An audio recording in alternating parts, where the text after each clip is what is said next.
ایاک نعبد، اے اللہ ہم تیری ہی عبادت کرتے ہیں، وایاک نستعین، اور صرف تجھ سے مدد طلب کرتے ہیں۔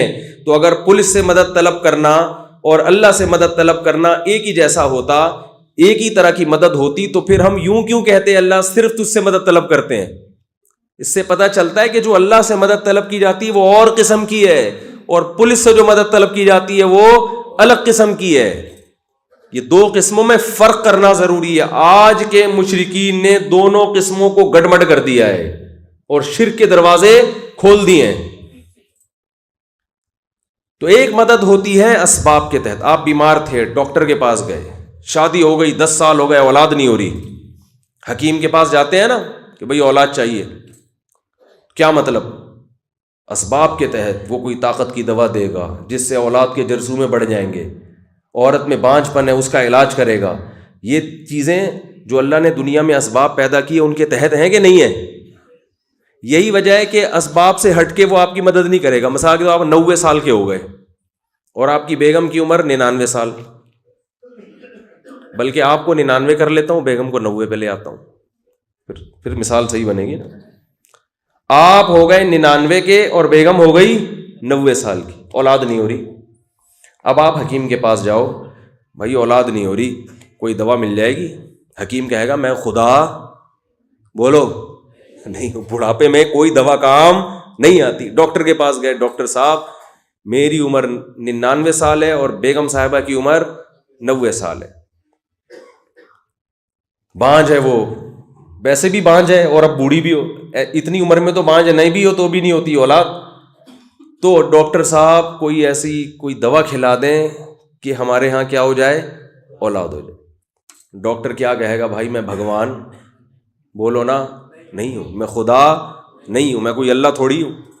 بھائی یہ پاسبل ہی نہیں ہے، ممکن ہی نہیں ہے۔ جو دنیا میں اللہ نے اسباب پیدا کیے ان کے تحت بڑھاپے میں اولاد ممکن نہیں ہے۔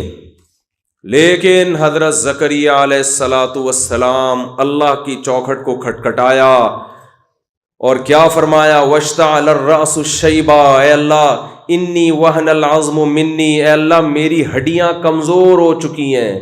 واشتعل الرأس شیبا، سر کے بال سفیدی میں ایسے بھڑک رہے ہیں جیسے آگ بھڑکتی ہے۔ ایک تو بال سفید ہوتے ہیں نا تھوڑے ملے جلے، ایک ہوتا ہے بالکل جب ایسے سفید ہوتے ہیں کہ آنکھیں ٹکانا مشکل ہو جاتا ہے ان کے اوپر، یہ مکمل بڑھاپا جب آتا ہے۔ واشتعل الرأس شیبا، بڑھاپے میں سر کے بال بالکل سفید۔ وامرأتی عاقر، اور میری بیوی بانجھ بھی ہے، بڈھی بھی ہے۔ ولم اکن بدعائک ربی شقیا، اے اللہ لیکن تیری رحمت سے نا امید نہیں ہوں۔ اب اس موقع پر حضرت زکریہ علیہ السلام جو مدد طلب کر رہے ہیں، یہ والی مدد طلب کرنا یہ دعا کہلاتا ہے، کیونکہ یہ اسباب کے تحت نہیں آتی۔ ایسے موقع پہ اگر کوئی کسی حکیم سے جا کے کہے گا کہ مجھے اولاد دے دو، تو پہلے اس سے مطلب پوچھا جائے گا، کیا مطلب کوئی دوا مانگ رہے؟ کہہ رہے ہیں نہیں، دوا کے ذریعے تو ممکن نہیں ہے، اس حکیم کو کچھ ایسی طاقتیں ملی ہوئی ہیں کہ بس یہ یوں کرے گا اولاد ہو جائے گی۔ اس کا مطلب یہ اس حکیم کو خدا کا شریک سمجھتا ہے، یہ اس سے دعا مانگ کر اس کی عبادت کر رہا ہے۔ بہت مشکل ہے بات سمجھانا بھائی، بہت مشکل۔ دیکھو عبادت کسے کہتے ہیں؟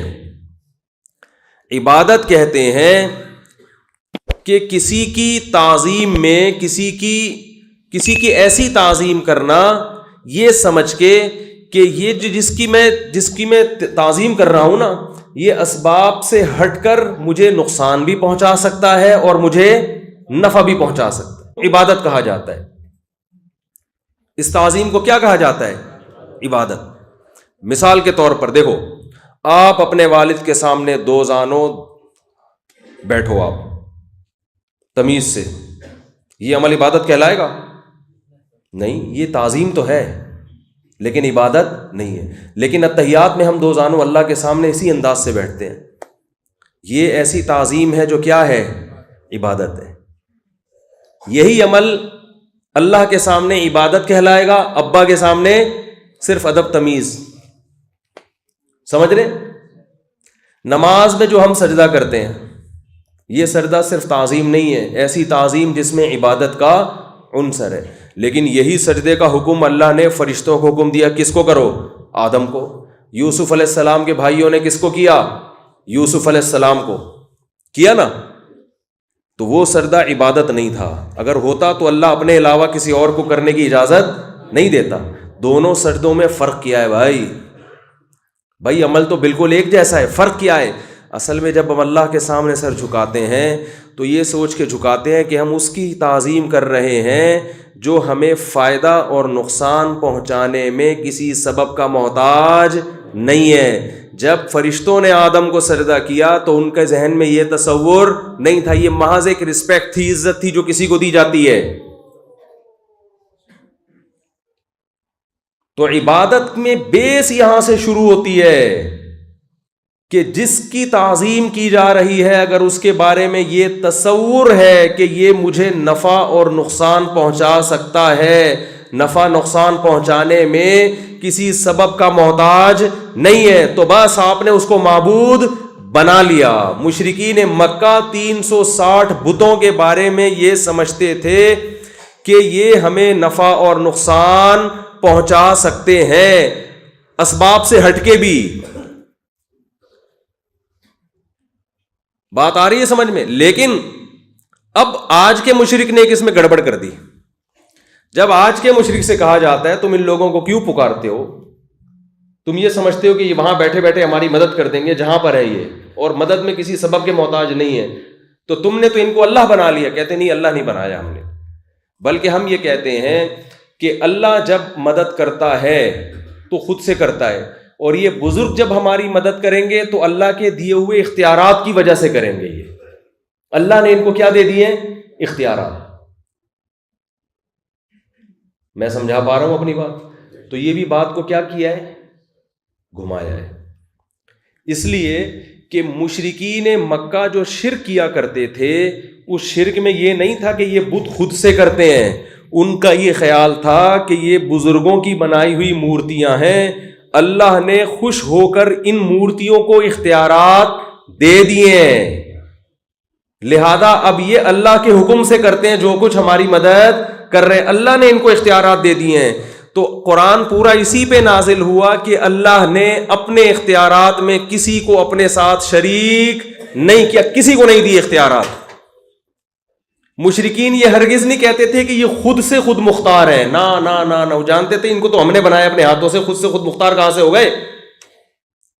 جس شرک کی نفی کے لیے قرآن نازل ہوا ہے آج وہ شرک ہول سیل کے حساب سے ہو رہا ہے، ہول سیل کے حساب سے ہو رہا ہے. کہتے ہیں عطائی اختیارات ہیں، اللہ کے پاس ذاتی ہیں اور بزرگوں کے پاس عطائی ہیں. تو اللہ نے کہا نہ، کوئی عطائی بتائی کسی کے پاس نہیں، سب کچھ کس کے پاس ہے؟ میرے پاس. کیوں؟ وجہ اس کی یہ ہے کہ دیکھو حکومت جب اپنے اختیارات تقسیم کرتی ہے تو اپنے پاس بھی رکھتی ہے اور اپنے وزیروں کو بھی کچھ اختیارات دے دیتی ہے.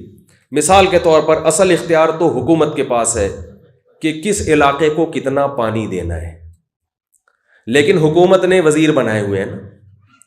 بجلی کے وزیر وابڈا والے ہوتے ہیں نا، یہاں وابڈا ہوتا ہے نا، تو جب بجلی کا مسئلہ ہوتا ہے ڈائریکٹ وزیر اعظم کا دروازہ آپ نہیں کھٹکھٹاتے، آپ جاؤ گے وابڈا والوں کے باہر کھڑے ہو جاؤ گے، بد دعائیں دو گے، خدا کا واسطہ اس پنکھے کو بھی چلتا ہوا دکھا دو، یہی کہو گے نا آپ. وجہ کیا ہے؟ آپ کو پتا ہے کہ جو وزیر اعظم نے ان کو اختیارات دیے ہوئے ہیں، یہ جب چاہیں بجلی بند کر دیں، جب چاہیں بجلی کھول دیں، یہ اختیارات دیے انہوں نے. یہ اللہ سے پوچھنے کے، یہ وزیر اعظم سے پوچھنے کے محتاج نہیں ہے، اگرچہ اصل اختیار وزیر اعظم کے پاس ہے، وہ جب چاہے ان سے اختیارات لے بھی لے، لیکن وزیر نے ان کو مختار بنا دی ہے خوش ہو کے. آج کل تو وزارتیں خوش ہو کے ہی ملتی ہیں نا. وزیر سائنس اور ٹیکنالوجی کو دیکھ لو، وزیر سائنس اور ٹیکنالوجی کو دیکھ لو، صاف پتہ چلتا ہے کہ یہ کسی خوشی میں ان کو وزارت ملی ہے، کیونکہ ان کو سائنس اور ٹیکنالوجی کے علاوہ دنیا کا ہر فن آتا ہے. جب بھی بات کریں گے تو اس میں ٹیکنیکل لحاظ سے بہت سارے فالٹ ہوتے ہیں اس کے اندر، لہذا ٹیکنالوجی سے دور دور کا بھی تعلق نہیں.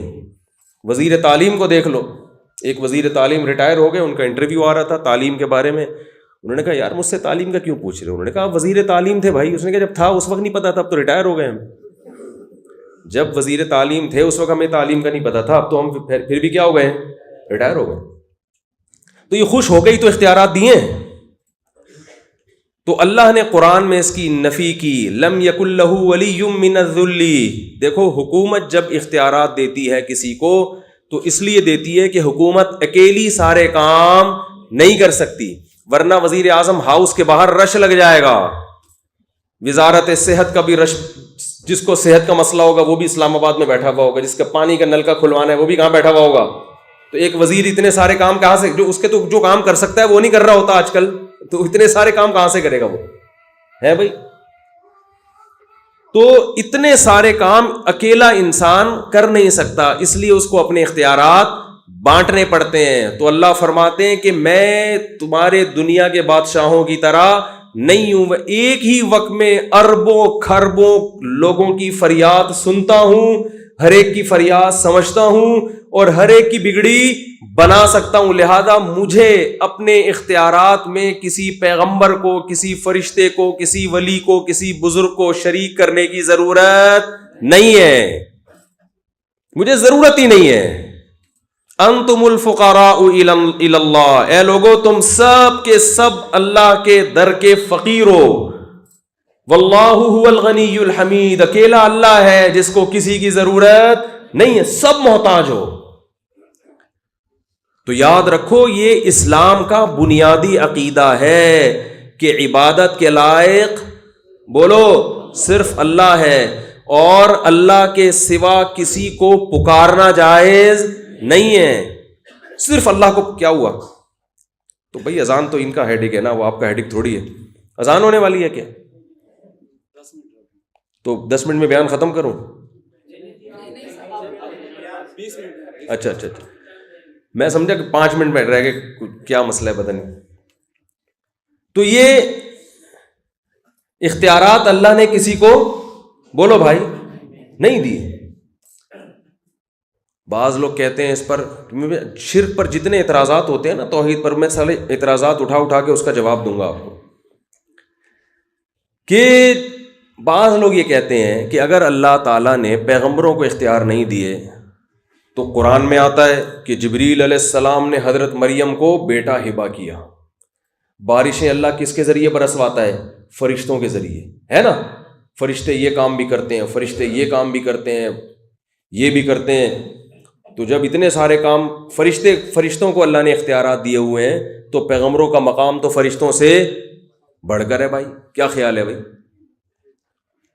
تو یہ آپ خوب اچھی طرح سمجھ لیں کہ کسی سے کام لینا الگ بات ہے, کسی کو کسی کام کا اختیار دے دینا الگ بات ہے. اس کی مثال ایسے ہے جیسے آپ قلم سے جب تحریر لکھتے ہیں تو قلم سے کام تو لیتے ہیں لیکن لکھنے کا اختیارات قلم کے پاس بولو بھائی نہیں ہوتے. آپ نے کسی سے خط لکھوانا ہے, پہلے زمانے میں لوگ خط لکھوایا کرتے تھے نا, کیونکہ اتنے آداب آتے نہیں تھے, نور چشمی اور پتہ نہیں کیا کیا اس میں لکھا ہوتا تھا نا. تو لوگ کاتب کے پاس جاتے تھے, بھائی اپنے بیٹے کو خط لکھ رہا ہوں, اپنے ابا کو خط لکھ رہا ہوں, ذرا لکھ. تو کاتب سے کہتے تھے نا بسم اللہ لکھ, اب یہ لکھ, خداوند کریم سے خیریت مطلوب, خیریت مقصود کے بعد عرض ہے کہ خداوند کریم سے امید ہے کہ آپ کی خیریت سے ہوں گے, بعد از خیریت جناب کی خدمت میں عرض ہے کہ, وہ جو بھی القابات لگوا دے. تو آپ کس سے کہتے ہو؟ قلم سے کہتے تھے کہ بھائی تو لکھ, کیونکہ لکھتا کون ہے اصل میں تو قلم لکھتا ہے. آپ کس سے کہو گے؟ کاتب سے. حالانکہ کاتب خود نہیں لکھ رہا, قلم سے کام لے رہا ہے, لیکن آپ کو پتہ ہے کہ قلم اس کے ہاتھ میں مجبور ہے, ایک نقطہ بھی اپنی مرضی سے نہیں لگا سکتا, جدھر کو گھمائے گا ادھر کو گھومے گا. ساری زندگی چیختے رہو گے نا قلم کو کہ لکھ, قلم کہے گا بھائی جب تک کوئی کاتب اٹھا کے مجھے گھمائے گا نہیں, میرے اندر لکھنے کی طاقت نہیں ہے. اسی وجہ سے کاتب سے لکھوایا جاتا ہے, مدد کاتب سے طلب کی جاتی ہے, قلم سے نہیں کی جاتی, اس کو نہیں پکارا جاتا. تو اللہ تعالیٰ نے اس کائنات میں بہت سارے کام اپنے فرشتوں سے لیے ہیں اور لیتا ہے. لیکن وہ ایسے جیسے فرشتے ایسے اللہ کے ہاتھ میں مجبور ہوتے ہیں جیسے قلم کس کے ہاتھ میں؟ کاتب کے ہاتھ میں. ایسے فرشتوں پر اللہ کا کنٹرول ہے، جدھر کو چاہے گھما دیں اللہ اس حکم دیتے ہیں جا بھائی موت کے فرشتے کہتے ہیں اس کی جا کے موت روح قبض کر کے لے آ. اب یہ نہیں کہہ سکتے کہ موت کے فرشتے کو اختیار ہے جب چاہے آپ کو موت دے دے جب چاہے آپ کو حیات دے دے، وہ نہیں دے سکتا. وہ ریموٹ کنٹرول کی طرح جائے گا، جس کو مارنا ہوگا اس کو مار کے آ جائے گا. یہی وجہ ہے کہ زندگی موت کے فرشتے سے نہیں مانگی جاتی. کس سے مانگی جاتی ہے؟ اللہ سے. آپ یہ نہیں کہتے اے موت کے فرشتے تو نکل جائے یہاں سے. کیا خیال ہے؟ کہتے ہو؟ بھائی اللہ سے دعا مانگتے ہو، کیونکہ فرشتہ تو اللہ کے ہاں مجبور ہے. جبکہ مشرک کا یہ عقیدہ ہے کہ اللہ پیغمبروں سے جو کام لیتے ہیں تو کیا مطلب اللہ نے خوش ہو کے پیغمبروں کو بھی اختیارات دے دیے ہیں، اختیار دے دیا پیغمبر جو چاہے کرتے رہیں. تو اللہ فرماتے ہیں ایسا کوئی اختیار میں نے کسی کو نہیں دیا. اس پر ایک اور اشکال ہوتا ہے کہ قرآن مجید میں آتا ہے کہ جبریل علیہ السلام حضرت مریم کے پاس آئے اور حضرت مریم نہانے کے لیے تنہائی اختیار کیے ہوئے تھیں تو دیکھ کے گھبرا گئیں کہ یہ کوئی مرد ہے. تو انہوں نے فرمایا کہ نہ میں انسان نہیں ہوں، انما انا رسول ربک، میں تیرے رب کا بھیجا ہوا فرشتہ ہوں. لِأَهَبَ لَكِ غُلَامًا زَكِيًّا، میں اس لیے آیا ہوں تاکہ تجھے ایک پاکیزہ بچہ گفٹ میں دے دوں، ہبہ کر دوں. تو آج کے مشرکین یہ کہتے ہیں کہ جب فرشتے کو یہ اختیار ہے کہ وہ بچہ کسی کو گفٹ کر دے تو پیغمبر کو یہ اختیارات کیوں نہیں ہیں؟ وہ تو فرشتوں سے بھی اونچے ہیں، لہذا وہ بھی دے سکتے ہیں اور بابے بھی دے سکتے ہیں اور پیر و مرشد بھی دے سکتا ہے. سمجھا پا رہا ہوں اپنی بات؟ اس کا جواب سمجھے اچھی طرح سے. دیکھو قرآن مجید میں بعض دفعہ کسی شے کی طرف نسبت ہوتی ہے مجازی، حقیقی نسبت نہیں ہوتی ہے. کوئی ذریعہ بن جائے نا اس کی طرف بھی نسبت کر دی جاتی ہے. میں اس کی ایک مثال دیتا ہوں لوگوں کو. آپ جب دعوت میں جاتے ہو آپ کہتے ہو کوئی آپ سے پوچھا آپ نے کیا کھایا، آپ کہا بھائی میں تو پلاؤ کی 3 پلیٹیں کھا گیا. کیا کھا گیا؟ تو کھانے کی نسبت آپ پلیٹوں کی طرف کر رہے ہو، حالانکہ پلیٹیں آپ اگر کھاؤ گے تو آئندہ کوئی آپ کو دعوت میں کبھی بھی نہیں بلائے گا. بولے گا بندہ تو پوری پلیٹیں غائب کر دیتا ہے یار. کوئی پوچھ رہا ہوتا ہے کتنی ڈشیں کھائی، بھائی میں تو صرف 2 ڈشیں کھائی میں نے. تو سوال پیدا ہوتا ہے ڈش کیسے کھا گیا تو مراد ڈش نہیں ہوتی بلکہ ڈش کے اندر جو چاول ہوتے ہیں وہ ہوتے ہیں. 1 پلیٹ بریانی ہوتی ہے، پلاؤ ہوتی ہے، پلاؤ کھا گیا. لیکن پلاؤ اور اس پلیٹ کا گہرا رشتہ ہے تو مجازن نسبت کر دی جاتی ہے کس کی طرف؟ پلیٹ کی طرف. آپ کہتے ہو یار میری گاڑی پنچر ہو گئی ہے میں تھوڑی دیر میں آؤں گا. گاڑی تھوڑی پنچر ہوئی، گاڑی کا ٹائر پنچر ہوا ہے نا، تو ٹائر کو بیچ سے ہٹا کے درمیان نسبت کدھر کر دی؟ گاڑی کی طرف.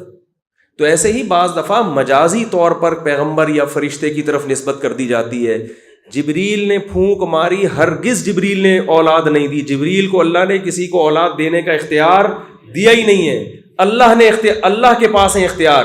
اللہ نے جبریل سے کہا جا کے پھونک مارو، میں اپنی طاقت اور قدرت سے حمل ٹھہرا دوں گا، اپنی طاقت اور قدرت سے حمل ٹھہرا دوں گا. تو یہ اللہ کا کام تھا. مجازن نسبت کس کی طرف کی گئی ہے؟ جبریل کی طرف. مجازن، حقیقت نہیں ہوتا ایسے. بعض مشرکین یہ کہتے ہیں کہ بھائی تم کہتے ہو کہ پیغمبر کو اختیارات نہیں ہیں، تو پیغمبر نے تو چاند کے 2 ٹکڑے کیے، یہ اسباب کے تحت آتا ہی ہے. ارے یہاں بیٹھے بیٹھے انگلی کے اشارے سے چاند کے 2 ٹکڑے کرنا کوئی سائنٹیفک لاجک ہو سکتی ہے اس کی؟ بولے نا نہیں ہو سکتی. تو کہتے ہیں جب پیغمبر زمین پہ بیٹھ کے چاند کے 2 ٹکڑے کر سکتے ہیں تو ہمیں اولاد اور ہماری بگڑی کیوں نہیں بنا سکتے، اولاد کیوں نہیں دے سکتے؟ یہ بھی تو اسباب سے ہٹ کے ہے نا. جب موسیٰ علیہ السلام لاٹھی کو سانپ بنا سکتے ہیں، اژدہا بنا سکتے ہیں، عیسیٰ علیہ السلام مردوں کو زندہ کر سکتے ہیں.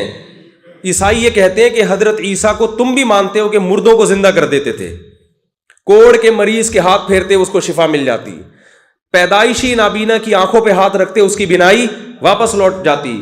تو جب عیسیٰ ابن مریم اتنے سارے کام کر سکتے تھے حالانکہ اس کی کوئی لاجک نہیں تھی، تو اگر ہم ان کو دعا میں پکاریں گے تو وہ ہمیں اولاد بھی دے سکتے ہیں، وہ ہمارے بیماروں کو شفا بھی دے سکتے ہیں.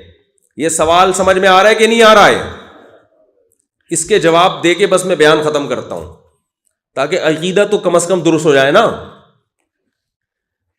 اس کا جواب یہ ہے کہ یاد رکھو پیغمبر کا وہ عمل جس کو ہم معجزہ کہتے ہیں وہ پیغمبر کا اپنا عمل تصرف نہیں ہوتا, وہ خالصتاً کس کا عمل ہوتا ہے؟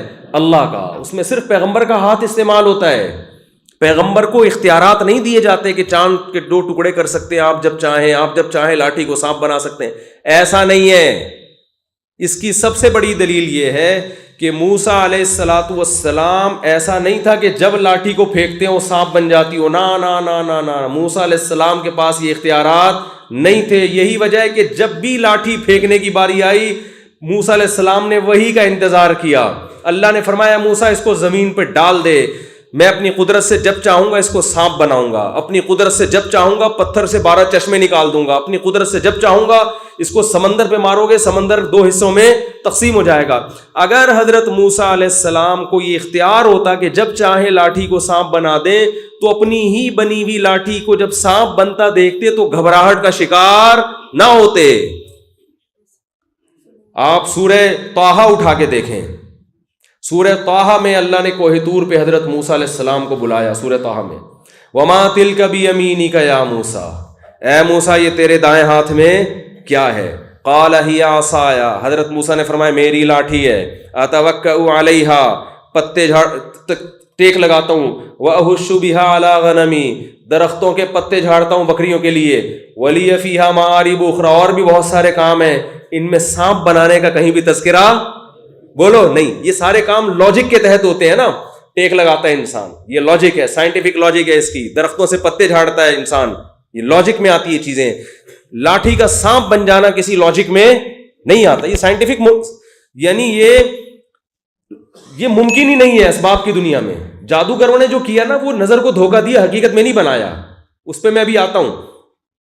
حقیقت میں تھوڑی بنایا. جادوگروں نے جو لاٹھی کو پھینکا سانپ بن گئی, تو قرآن میں یہ کہیں بھی نہیں ہے کہ وہ واقعی سانپ بن گئی. قرآن کہہ رہا ہے یخیل الیہ من سحرہم انہا تسعی, لوگوں کے دماغ کو ایسا مسمرزم کیا ہے کہ لوگوں کو دیکھنے میں لگا, خیال یخیل, خیالی دنیا میں لگا کہ یہ لاٹھیاں سانپ ہیں اور ان کی طرف لوٹ رہی ہیں. حقیقت میں نہیں بنی تھی سانپ, دیکھنے میں لگ رہی تھی. لیکن حضرت موسیٰ نے جب لاٹھی زمین پہ ڈالی ہے تو قرآن یہ نہیں کہہ رہا دیکھنے میں ایسا لگا کہ اژدہا بن گیا. نہ قرآن کہہ رہا ہے فَإِذَا هِيَ ثُعْبَانٌ مُبِينٌ, اچانک بہت بڑا اژدہا بن گیا. وہ حقیقت میں بن گئی تھی, اور حقیقت میں بنانا یہ صرف کس کا کام ہے؟ اللہ کا. تو موسیٰ علیہ السلام نے جب لاٹھی کے بارے میں اللہ کو بتایا کہ اس سے پتے جھاڑتا ہوں, یہ کرتا ہوں, وہ کرتا ہوں, تو اللہ نے فرمایا القھا یا موسیٰ, اے موسیٰ ذرا اسے زمین پہ ڈال. اگر اختیارات ہوتے تو حضرت موسیٰ کہتے اللہ مجھے پتا ہے میں جب چاہوں لاٹھی کو کیا بنا سکتا ہوں, سانپ. اللہ نے فرمایا ڈال زمین پہ. حضرت موسیٰ نے زمین پہ ڈالا ہے. فَإِذَا هِيَ حَيَّةٌ تَسْعَىٰ, سانپ بن کے دوڑنے لگی. حضرت موسیٰ علیہ السلام خوف سے بھاگے. وَلَمْ يُعَقِّبْ, قرآن کے الفاظ ہیں پیچھے مڑ کے نہیں دیکھا. اگر لاٹھی کو سانپ اپنے اختیار سے بنا رہے ہیں اور پھر سانپ کو دوبارہ لاٹھی اپنے اختیار سے, تو جو چیز اپنے اختیار میں ہوتی ہے اس سے انسان خوف زدہ نہیں ہوتا. خود پریشان ہی ہو کیا رہا ہے. اللہ فرماتے ہیں جب موسیٰ علیہ السلام خوف سے بھاگے ہیں نا, جب اس کو دیکھا تو سانپ ہے. قال یا موسیٰ, اللہ فرماتے ہم نے موسیٰ سے کہا اقبل ولا تخف, موسیٰ واپس پلٹ, اے موسیٰ واپس پلٹ. ولا تخف, خوف مت کر. سنعیدها سیرتها الاولی, اس سانپ کو تو پکڑے گا ہم اسے اپنی پرانی حالت پہ واپس لوٹا دیں گے. یہ نہیں کہ تجھے ہم اختیارات دے رہے ہیں کہ اب جب چاہے اس کو سانپ بنا دے اور جب چاہے اس کو کیا بنا دے, لاٹھی بنا دے. ہم اس کو دوبارہ اپنی پرانی حالت پر لے آئیں گے, وہی لاٹھی بن جائے گی جس سے تو بکریوں کے پتے جھاڑتا ہے. آپ کہہ سکتے ہیں کہ یہ تو فرسٹ ٹائم تھا نا, یہ تو پہلی دفعہ ایسا ہو رہا تھا, تو اس وقت موسیٰ علیہ السلام کو نہیں پتا تھا اللہ نے اختیارات دیے ہیں. ہو سکتا ہے اس وقت پہلی دفعہ اللہ نے یہ ٹریننگ کروا دی, اب حضرت موسیٰ کو پتا چل گیا کہ اب میرے پاس یہ رائٹ, مجھے یہ رائٹ ہے کہ اب میں جب چاہوں گا اپنی مردی سے لاٹھی کو کیا بناؤں گا, سانپ بناؤں گا, اور جب چاہوں گا سانپ کو دوبارہ کیا بنا دوں گا, لاٹھی. تو یہ اس لیے غلط ہے کہ آئندہ جب کبھی لاٹھی کو سانپ بننا ہوا ہے حضرت موسیٰ علیہ السلام نے اللہ کی پرمیشن کا انتظار، وہی کا انتظار. جادوگروں کا مقابلہ ہو رہا ہے. کئی دفعہ حضرت موسیٰ لاٹھی کو سانپ بنتا دیکھ چکے ہیں. فرعون کے پاس گئے، زمین پہ ڈالا، لاٹھی سانپ بن گئی. بہت دفعہ یہ معجزہ ہوا ہے. اس کے باوجود جب جادوگروں سے مقابلہ ہو رہا ہے، قرآن کے الفاظ ہیں ادھر ہزاروں جادوگر، اور انہوں نے لاٹھیاں زمین پہ ڈالی، وہ ہزاروں سانپ بن کر حضرت موسیٰ کی طرف دوڑنے لگیں. یہاں حضرت موسیٰ لاٹھی لے کے کھڑے ہوئے اکیلے، اور آپ کے ساتھ حضرت ہارون. قرآن کہہ رہا ہے فَأَوْجَسَ فِي نَفْسِهِ خِيفَةً مُوسیٰ. یہاں بھی موسیٰ کے دل میں کیا ہوا؟ خوف. یہ میرا ہوگا کیا؟ اتنے سارے سانپ مجھ پہ حملہ کریں گے، میں تو بچوں گا ہی نہیں، میں تو ہار گیا مقابلہ. بھائی اگر اختیارات ہوتے تو کہتے کوئی بات نہیں، میرے پاس تو یہ بڑا زبردست سجدہ ہے، میں تو جب چاہوں گا بنا دوں گا. نا نا نا نا نا نا. قرآن کہہ رہے قُلْنَا لَا تَخَفْ. یہاں بھی اللہ نے فرمایا موسیٰ گھبرا مت، اِنَّكَ أَنْتَ الْأَعْلَىٰ. آج مقابلہ تو جیتے گا. وَأَلْقِ مَا فِي يَمِينِكَ. تیرے دائیں ہاتھ میں جو لاٹھی ہے نا، اس کو کیا کر دے؟ زمین پہ ڈال دے. تلقف ما صنعوا. جتنا جادو ہے نا، یہ ایک نوالے میں یہ سانپ، کیا تیرا جو سانپ ہے یہ کیا کرے گا؟ نگل لے گا اس کو. تو بھائی معجزہ پیغمبر کے اختیار میں نہیں ہوتا، خالصتاً کس کا عمل ہے؟ یہ اللہ کا. اور کرامت جو بزرگوں کی ہے یہ بھی بزرگ کے اختیار میں نہیں ہوتی، یہ بھی خالص کس کا عمل ہے؟ اللہ کا ہے. کسی بزرگ کی کرامت دیکھ کر آپ اس بزرگ سے مانگنا شروع کر دیں تو یہ جہالت ہے، اس لیے کہ وہ بزرگ کا اپنا عمل نہیں ہے. وہ کس کا عمل ہے؟ اللہ کا. اللہ جب چاہتا ہے کسی بزرگ کے ہاتھ پہ کوئی کرامت ظاہر کر دیتا ہے، اور جب چاہتا ہے نہیں کرتا.